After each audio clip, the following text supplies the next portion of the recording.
Dr. Samba Sivarao, Dr. Jena, Dr. Roy, Mr. Gupta, and friends. I think Dr. Rao must have already told you about RMSA to some extent. Since the topic is on RMSA, let me just summarize as to what it is meant to do. It is a logical extension of the Sarva Shiksha Abhiyan which we had launched for elementary education. The idea of Rashtriya Madhyamik Shiksha Abhiyan is to push the vision of universalization of education from elementary level to secondary level, because this 21st century we will have to live in a knowledge society, and education up to class 8 is not going to be enough. It will not provide adequate skill to negotiate oneself in the society. So those who do not have adequate education will fall behind, and we have a great advantage. India is one of a country with the largest number of young people. It's the percentage of young people in India is much higher than any comparable country, including China. Many of the Western countries have already aged, and they have large number of dependent people.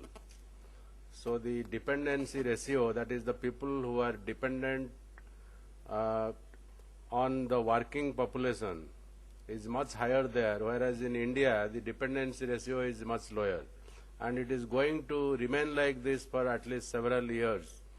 At least next 30 years India will have this advantage.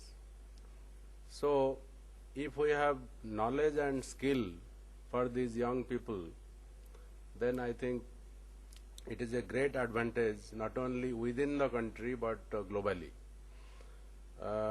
Fortunately, India has got a lead in software. It is not in all aspects of ICT, but definitely in software. And we can also, this is something that will be very useful in the process of education overall. Now in Rashtriya Madhyamik Shiksha Abhiyan, we have three angles to look at. It's a kind of three-pronged approach. We need to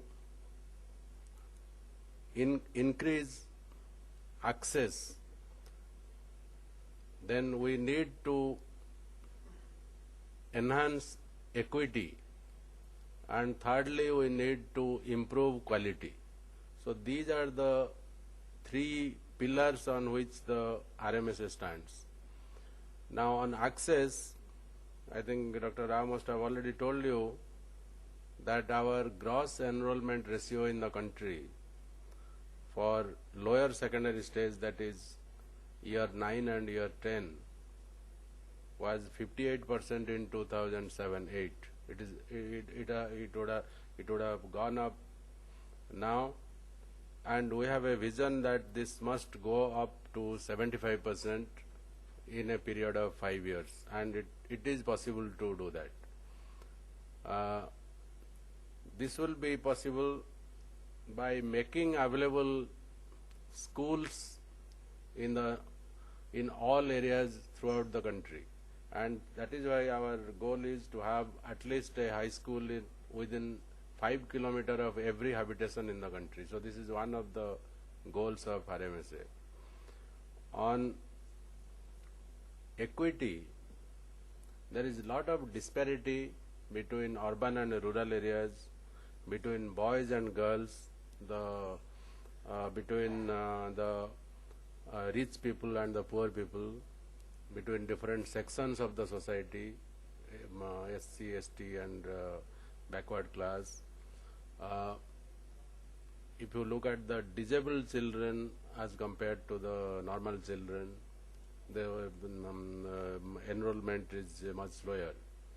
So how to reduce this disparity to the maximum extent possible? In many cases, the disparity can completely be removed also. For example, the enrollment ratio for boys and girls, definitely we, in a period of 5 years, it should disappear.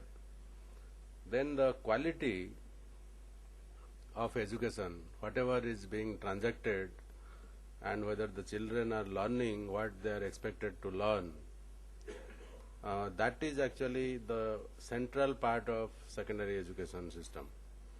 Because the children who are in the secondary stage, they will move up to higher education, or some of them will go to the world of work. And in either case, they need to be equipped with the necessary skill and knowledge to be able to cope with whatever they would be doing in thereafter. Our dropout rate in schools is also critically dependent on quality in the school. Many people think that the dropout rate is because of other factors, socio-economic factors, but those factors are becoming less and less relevant. And what is of greater relevance is the perception. If the parents feel that the child is not learning anything worthwhile in the school, then the parents will not be interested in sending the children to school. The children themselves, if they don't find learning interesting and enjoyable, they will drop out. So how to make learning enjoyable in the school? And I think there ICT will have a very big role to play.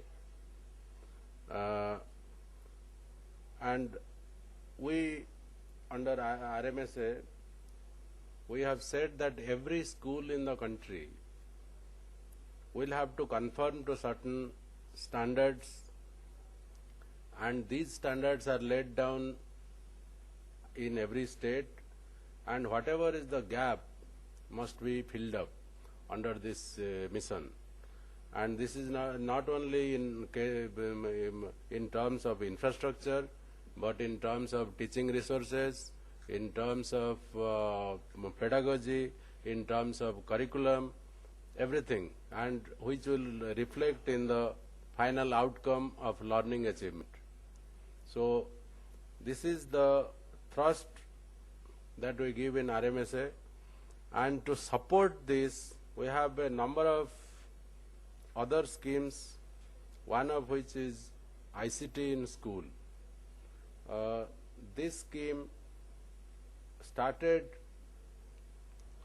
in 2004, but now we have revamped the scheme during this current year to make it much more ambitious. Now our vision is that within the next 3 years, every school, every high school in the country, secondary and higher secondary school in the country, must be ICT enabled. So, which would mean that we have about 160,000 secondary and higher secondary schools in the country, and out of which about 108,000 schools are with government or are government aided, which are practically like government schools, and the remaining are private unaided schools. Many of the private unaided schools have their own, have good infrastructure including ICT. Some of them do not have, but we are ushering in a system that it will be compulsory for every secondary and higher secondary school to have certain minimum ICT infrastructure and connectivity. I think somebody pointed out that internet connectivity is very, very critical because the paradigm of teaching and learning is undergoing a big change. So gone are the days when the teacher would deliver lectures, so it's basically delivering education from teacher to student. So teacher is the deliverer of knowledge, or so it is no longer so, because information is available in plenty. and you need to get connected to get this information. So what is